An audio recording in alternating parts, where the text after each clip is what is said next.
Hi everyone, I'm Nathan, and this is Blue-White-Red Geist. If you follow my channel at all, then you probably already know that Blue-White-Red Geist is my favorite deck in the modern format. And recently I was playing a bit of Blue-White-Red Kiki Jiki, and I like that deck too, but I kind of have a soft spot for Geist of St. Traft, and I kind of just really like Blue-White-Red Geist. So a week ago, over at legitmtg.com, Scotty Mac and Jason Clark posted up some content, some articles, some videos, and they got me excited about playing Blue-White-Red Geist again.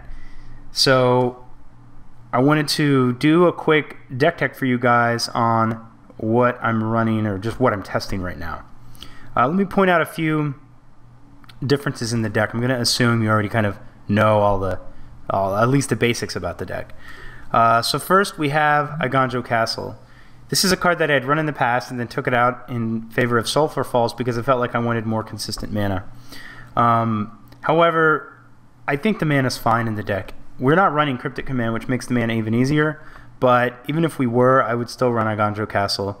It's not always amazing, but when it is, it's just really nice to have, and it lets you get a lot more value out of your legendary creatures.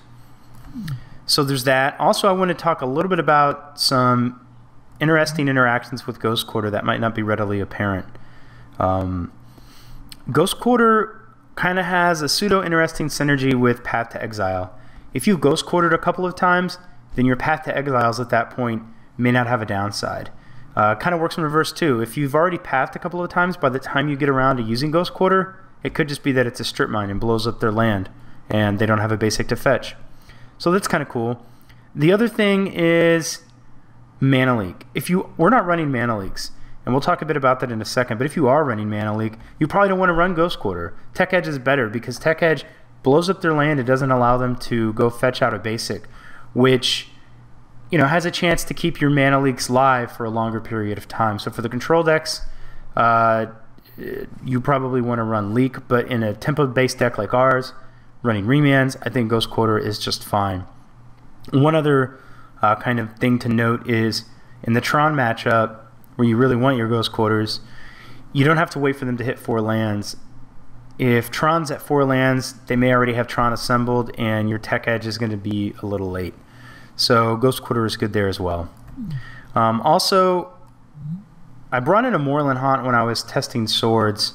It actually is quite good on its own. You wouldn't necessarily think so, but being able to get extra value out of your creatures and maybe buy a turn by making a block so that you can swing back and kill them, or just making a token and pinging them for that 1 extra damage for a few turns, means that your Lightning Bolts or Lightning Helixes or even Electrolyzes or a Suicide Attack from Geist or something are just a little bit closer to finishing them off.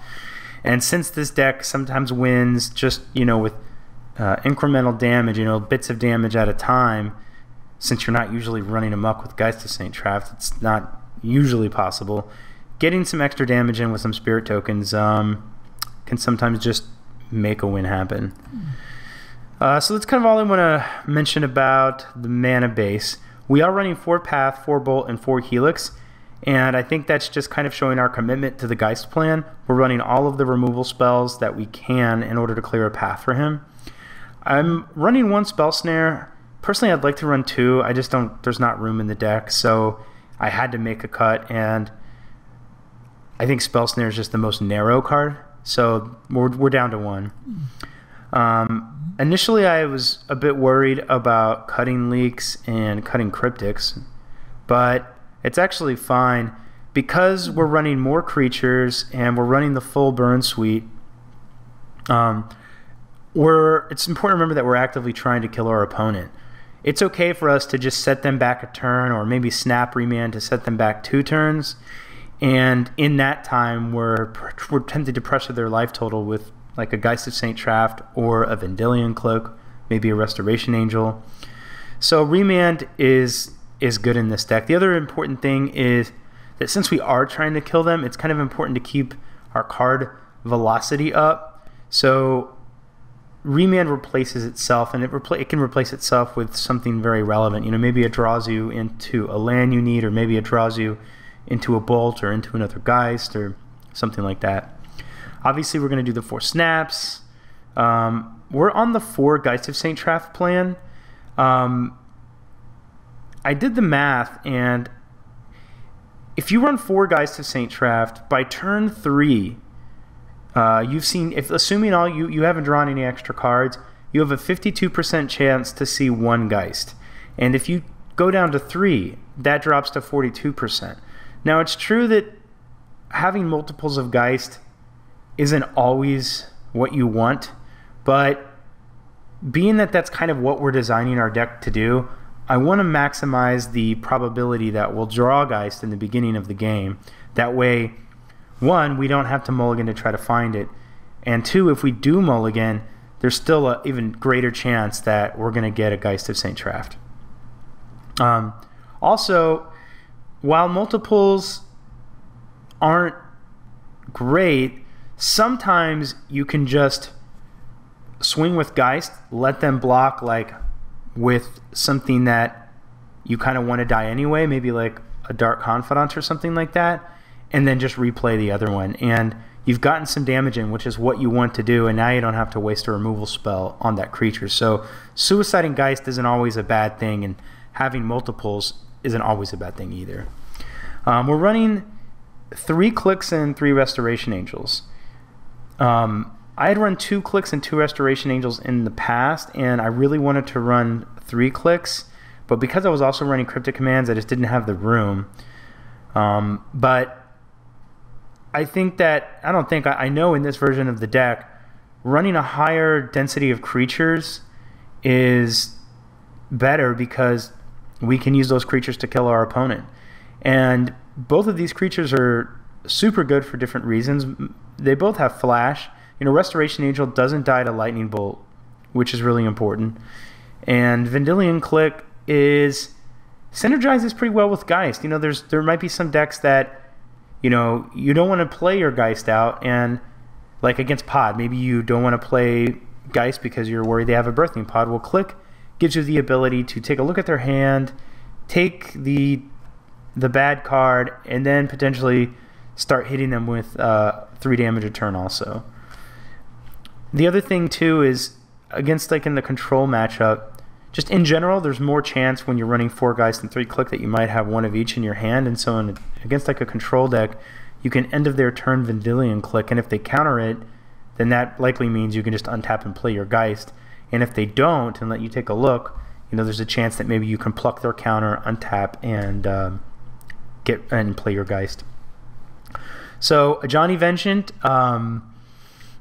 he's good. I've often thought that he belonged more in a control shell, but I've been pretty happy with him. He's actually won me a couple of games just by acting as an extra Lightning Helix, and he's really good in the control matchup. And I've even had him just hold down, come down top decking against Jund, and then have him hold down their Tarmogoyf. So I think that he's pretty good. I used to run Elspeth a lot, and I still really like Elspeth.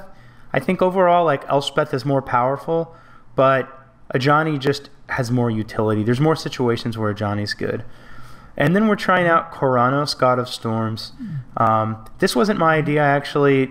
I was testing Sword of Fire and Ice kind of on the Twitter recommendation of a guy named Larry Swayze. I'd decided in the past that I didn't run swords because it was too clunky. However, when you put Moorland Haunt in and we add in the extra creatures, then sword is probably something that the deck can support. But Koranos in some way is kind of, you have to make the same mana investment. A sword is 3 and 2 to equip, so it's 5, and Koranos is just 5.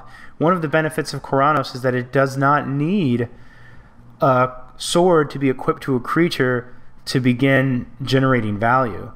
If you just have Koranos out all by itself, it can begin clocking your opponent with its effect and also drawing you into more cards. So that's pretty awesome. I haven't actually gotten to cast him myself, and all the testing I've done with this deck, he just hasn't come up. But hopefully he will soon. I want to talk just a moment about the sideboard. Mirran Crusader has been absolutely awesome against Birthing Pod.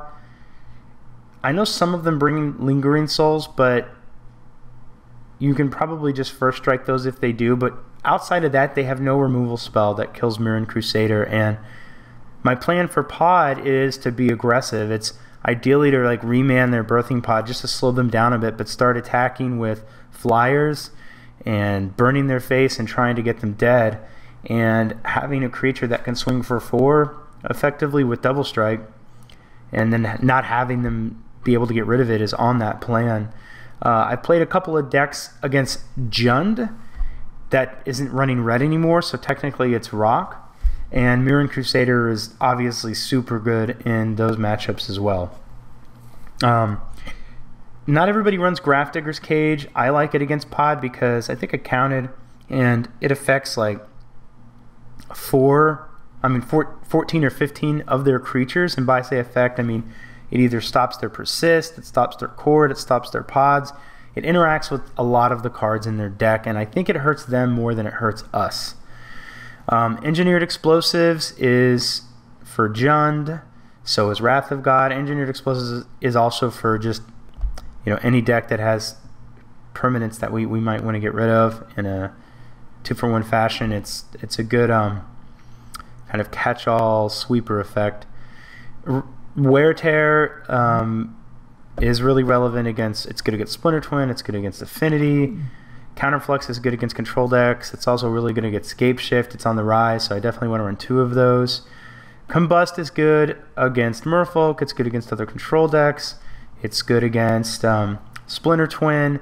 Celestial Purge is good against Twin as well. Celestial Purge is good against like mono red aggro. We mainly have it in there for Liliana of the Veil. Even Mind Sensor is just another card to bring in the pod matchup. It's a flyer. It also can be good against Tron, so that you can Aven Mind Sensor when they go to fetch a land. We're not running Stony Silence right now.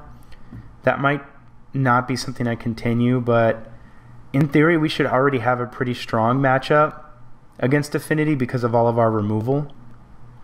And then we're trying Wormcoil Engine instead of Batterskull. Wormcoil Engine doesn't die to Lily's sacrifice effect. Wormcoil Engine doesn't die to any Wraths, and Wormcoil Engine doesn't die to like artifact destruction that pod might run. So we're going to give it a shot. I've run it some, and it's actually been quite good. And some people might say, well, it's a bit expensive, and that's true, but if you think about it, if you're attacking with a Colonnade, you have 6 mana anyway, so I think it's pretty... I think mana-wise, it's probably actually fine for the deck. Anyway, so that's it for this deck tech. Thanks for watching, guys.